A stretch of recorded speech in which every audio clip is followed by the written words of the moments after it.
salaamaaleykum honorable ñu ngi lay nuyu di la jaajëfal. maa ngi lay fay soxna si di am mbégte bu baax ci dana. ñu gis ni Touba ca kanam jamono yi de nit ñi ñu ngi koy tudd bu baax a baax naam mu ngi def lu baax sax wante gis nañu lépp loo xamante nit ñi joxe nañ ko ci xaalis ñu surtout ñi nga xamante ne am nañ ndombu tànk dañ koy médiatiser nan nga ko gisee. waaw xam nga lu baax moom da nga ko war a médiatiser ba ñeneen ñi mën ko gis pour que maanaam man si dugal seen loxo ndax bu fekkente ne nit yaa ngi def te yow mi nga xam ne yaa def jubluwoo si pour loolu mais ñi ngi koy defal aussi am na yeneen jaam yoo war a jàppale ci loolu ba nga xamante ne buñ ko yëgul duñ mën a dugal seen loxo loolu moo war a peut-être médiatisation wala yooyu mais man mii di wax ak yow jël naa sama la def ko c'est pas la première fois def naa ko si foofu noonu def naa ko ci feebaru Covid mu amee def naa ko ci yeneen xaj naa fa ay ndox def naa fa ay courant loolu parce que 300-400 millions ci mandat bi def naa ko au niveau de Touba donc sama propre moyen la maa ko liggéey ma def ko foofu noonu kon jàpp naa ni nit ki la mu war def na koy def li des nga bàyyi ko ñi nga xam ñoo ko war def ñoo te kenn ku nekk bu defee la mu war def yaakaar naa ni Sénégal fa mu war a àgg dana fa àgg Touba Ca Kanam da di kuréel goo xam ni ñoo koy liggéey ñëpp sëq ko dañoo bokk ci njabootu sëriñ bi ba pare nekk boroomi xam-xam tey Touba Ca Kanam ñi koy intéressant yi du ñu laal xaalis tey boo demee pour participer sax dafa am benn seet boo xamante ne tey compte bancaire ay compte bancaire yoo xam ne da ngay dem verse xaalis bi reçu bi ngay dem jox leen ko ñoo xam ne dèjà dugal nañ bi ñu mën jël si boobu dem ba si xel saate mu rek xamal ko ni ko maanaam ñii ñoo dugal seen alal ci Touba Ca Kanam loolu noonu lay doxee bu ko defee nag ñu def seen i programme commande ay tuyaux yu ñu war a commande usine ndax Dakar lañ nekk ndax aussi tamit maanaam moom lan man mooy collecté mais mun ñu gunoo fabrication bi ñu ngi koy def borom yi ay usine la ñuy doon ak ñeneen ak ñeneen bu ko defee loolu lépp day daal te soobal duggaat Sénégal mu nekkaat économique boo xamante ni dafay delluwaat ci li nga xamante ni tey mooy population bi. kon yaakaar naa Touba Ca Kanam mi ngi liggéey mais état Sénégal tamit mi ngi si gagné waat ndax la ñuy commande dañ si fay ay taxes ak ay teew. ñu gis ni coronavirus ak nga xamante ne mooy état boobu ba tey coronavirus dugg ci réew mi nguur gi di xeex ak moom nga foog ne xeex bi nga xamante ni ñu ngi koy xeex ak moom juumuñu si est-ce que ñu ngi si yoon. lajuñu si daal waaw xam nga yëf yi mi ngi tàmbalee ci mbañe fu mu tàmbalee mooy c'est-à-dire tey li nga xam fi doon toll nii tey la ñu waroon def moom la njëkkoon def mooy tey ji état fi ñu jamono yi ñu toll nii dañoo waroon def couvre-feu état d'urgence 3 mois jamono bii la gën a woon ci ban ko njëkkee def mais ku ne xam na ni situation bi dafa critique jamono yi ndax mënuloo di xeex feebar bi ba pare économique bi ñëw daanu sa kaw. day nekk ñaari problème il faut nga nekk nit koo xamante ni da ngay am tuuti xel xam ne mën nga léegi xool nooy def communication ba askan wi gëm la mais état bi askan wi gëmuñu leen. tey mën naa ni tey état Sénégal yàgg mën a fen askan wi moo tax que tey état bi mun ñoo jël ay wax mukk même bu doon dëgg population bi duñu ko gëm ñi nga xam ñoo jël war a jël ay seeni responsable muy kilifa diine yi nañu seetaan ndax kilifa diine yi tey ñoo waroon wax ak seeni taalibe wax ak ñi nga xam ñoom la ñuy def kenn ku nekk wax ni tey ku yaakaar ki mu fi mu bokk na nga def nangam na nga def nangam boo ko defee automatiquement tey exemple fu ma la mën jox rek tey xalifa du murid bu ne woon ku yaakaar Sëñ Tuubaa na nga takk masque man masque lay fanaanoo bu ko teewoon waxoon noonu kon yaakaar naa ñëpp dañ maa takki masque ndax moom ñoo mën a wax lu dugg suñu bopp mais état bi mu wax lu dugg suñu bopp kon yaakaar naa ñoom war nañu dugal seen loxo ci xeex bu baax a baax ginnaaw bi ñu ko fi jaajëfalee ci li nga xam ne mooy li 200 000 yu mu génn woon joxe loolu am solo la kon kilifa noonu ngay def mais président Macky Sall bon pour moom donc mënul xeex ak feebar bi da siy néew doole man dama ko sax yërëm ànduma ak moom moo tax que action yu bëree bëri maa di ko mën pour population bi mais xam naa ni néew na doole ci feebar bi te amul ko si jàppale. ndax bu fekkee ñi mu yaakaar kes la mooy ministère yi nga xam dañoo sàcc xaalisu réew mi noonu laa ko mën a waxee dañuy wor askan wi nanguwuñu sax wuyu ay téléphone nanguwuñu recevoir kenn yaakaar naa kooku boo bëri nga bëgg a jàpp président de la république waxuloo dëgg te Macky Sall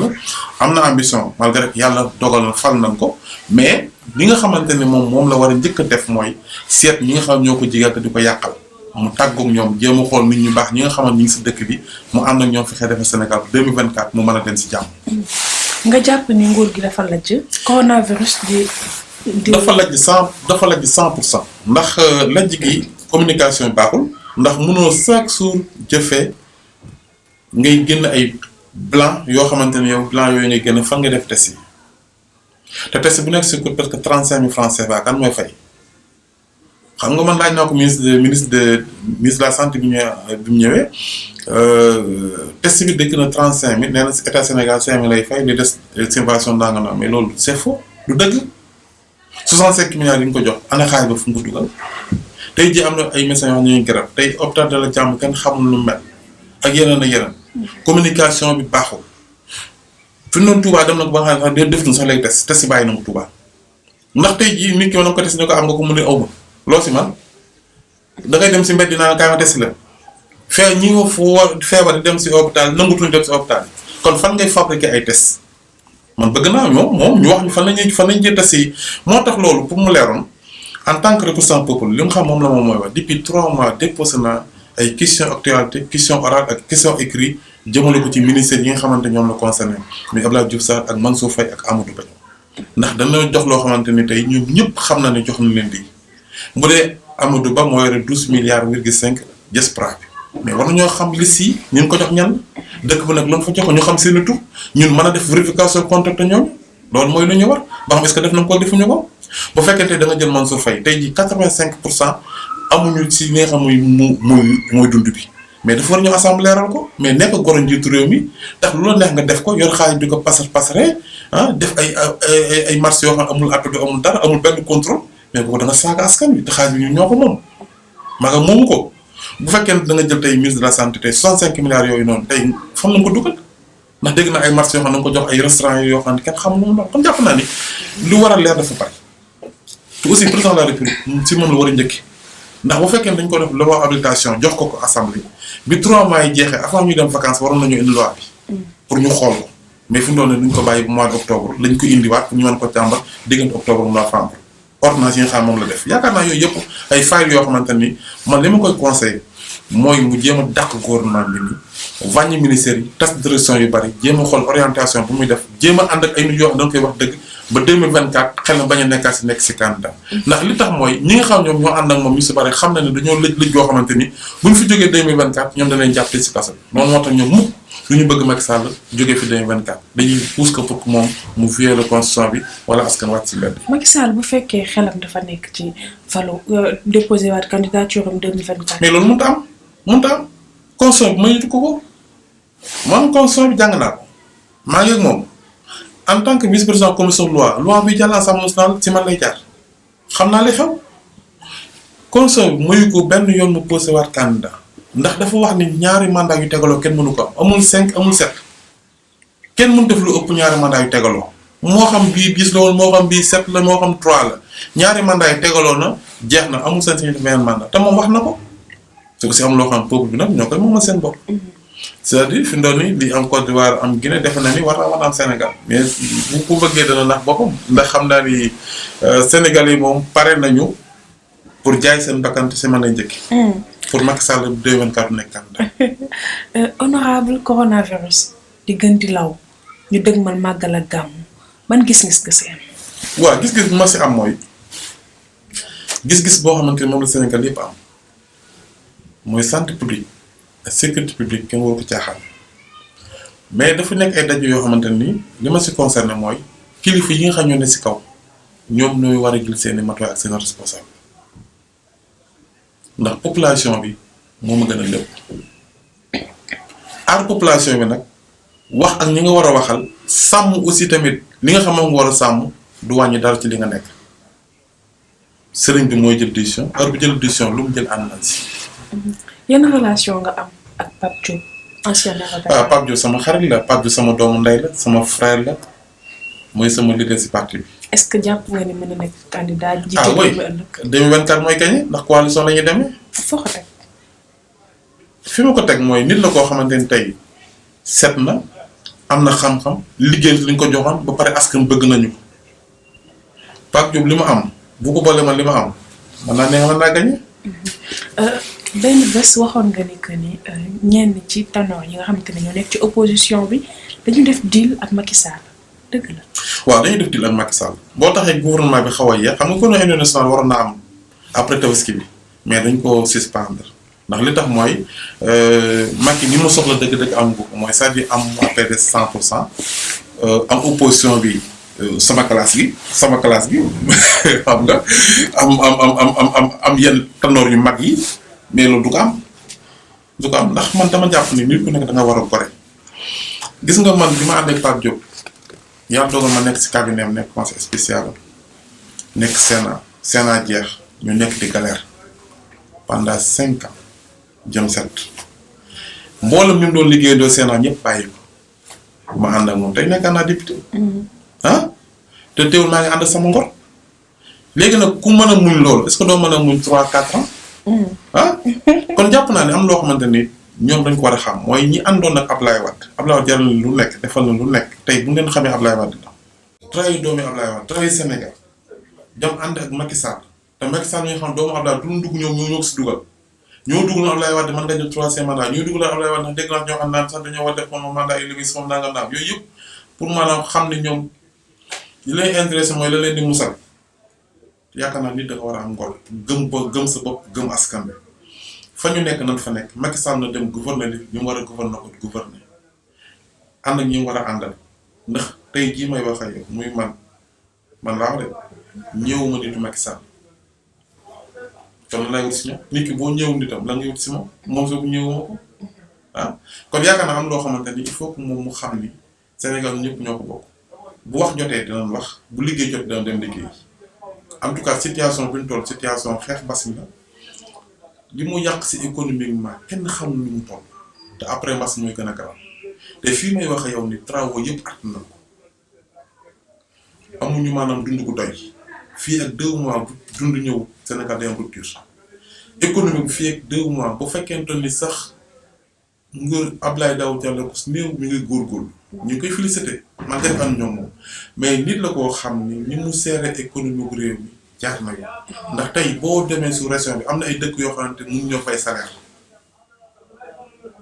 te 94 milliards génn nañ ko ci tabaski bi 95 pour avance tabaski ak salaire te ku fay salaire fay nga Sénégal yëpp kon jàpp naa loolu il faut ñu encourager ko féliciter ko pare nag pour ñu def relance économique gis nga li ma gëm situation bi du situation bu ñuy ñaxtoo wala bu ñuy laaj état jamono bii kenn waru ko laaj da nga ko war a jàppale ndax ko jàppale état sa bopp nga jàppale mooy il faut que ñu am ak boroomi xam-xam yoon dañuy lëlu bu ñu lëloo jéem a xool après Covid bi nan la suñu économique ak fan la ñuy teg suñu tànk man pare naa pour jox leen ay yoon première mooy relance économique na mu tàmbale si base bi agriculture élevage pêche jëm foofu noonu pour que jëm ko yëkkati mu jëm kaw mais boo tàmbalee si kaw da ngay daan loolu maa leen ko may. te yaayam nag boobu da nga ma ñëwaat tuuti si question bi ténor yi nga xam dañuy dilal Macky Sall par exemple comme kan limal ma ñaar wala ñett yoo xam ne. waaw xam nga man moo xam nga yow def na c'est un homme d'état la du mu tudd ay tur mais am na ñoo xamante ne tey génn nañ PDS bëgg a dugg si nguuruma Abdoulaye Wade moo tax. nguuruma Macky Sall moo tax mais junj day na borom xel ñooñu li tax Macky Sall d'accordul pour taxawul gouvernement union nationale gën gouvernement union nationale bi mooy ñoom bu ñu dee dem seen bopp la ñu yóbbu ndax cas bi ànd ak Abdoulaye Wade ak Karim ñooy la cas de majorité ñoo yore boobu mbooloo bi te ñoom nangu ñu ñëw. ñeneen ñi nga xam ne ñoo xam ne ñun coalition élection 2019 coalition Idy bi am na ñoo xamante ni fekk na Macky Sall malgré que def ñu déclaration mais fekk nañ ko ci suuf ndax li tax mooy marché engrais yi nga xam ne joxoon nañ leen ko ñu nangu woon ko tey ñu laajaat ñu joxaale leen marché engrais yooyu noonu ak ñi nga xam ne fayal nañ leen seen kër yi tey la woon ak seen caution yi nga xam jotoon nañ ko joxe ak leen ak li nga xam ne ñàkkoon nañ si ay parrainage yooyu yëpp xam nga nit xam nañ ko mais comme am na yoo xam ne bu ñu jaar si dëgg ba dëgg-dëgg mais en tout cas li am solo rek mooy xëy na ñoom ñoo toll foofu noonu mais jàpp naa ne nit ki bu fekkente ne da ngay xeexal dara donc war a gëm Macky Sall ñi mu àndal ñëpp maa ngi si gënoon a jege bi mu ñëw sama bureau papa di indi suuf simis carton bu son pour son papa jàppale ko si Abdoulaye Wade maa nga fa woon bi ñu koy xeex di ko tam dëmm ci gouvernement Abdoulaye Wade man naa ko doon défendre di ko jàppale kon xam naa lan moo la boole suñu bàyyi bi ñuy defar muy Abdoulaye Wade man ak moom tey mu toroxal baayam moo tax ma nekk place taawu baay xeex sama mag loolu moo ñu boole Macky Sall. kon da ngaa ñëw pour fayal Macky Sall da ngaa ñëw pour fayal Abdoulaye Wade. Abdoulaye Wade lu ko nit def rek ci lu bon man ngay jàkkaarloo ndax jiw ko Sénégal yi jiw ko Macky Sall ndax yaayam si boppam toog naan Macky Sall ak moom mënu ko bu àddina yàgg ba nga amal sa baay la war a problème ndax li mu defal sa baay def lu yaayam moo ko wax te yaayam nga sa àjjana. d'accord nga ne woon Macky Sall daf la joxoon xaalis pour nga bañ a battre campagne fële ci Touba. waaw c'est une promesse oui. ñaata la woon ci xaalis. mën na milliard. lu tax nga bañ. ngor moo ma gën a milliard. waaw am milliard des sa ngor moo gën nga am milliard sa ngor dem te aussi ñun dañu nekk famille boo xamante ñun kenn mënuñu jënd nit ki la mu am moo ko may boppam sama papa di nekk député 98 ak yeneen kilifa yi ne ñëpp bàyyi woon na ba mu des sama papa fekk nañu ko fa téeméeri million ci benn sac indi ko foofu noonu benn soxna kilifa moo àndoon na kooku ñëw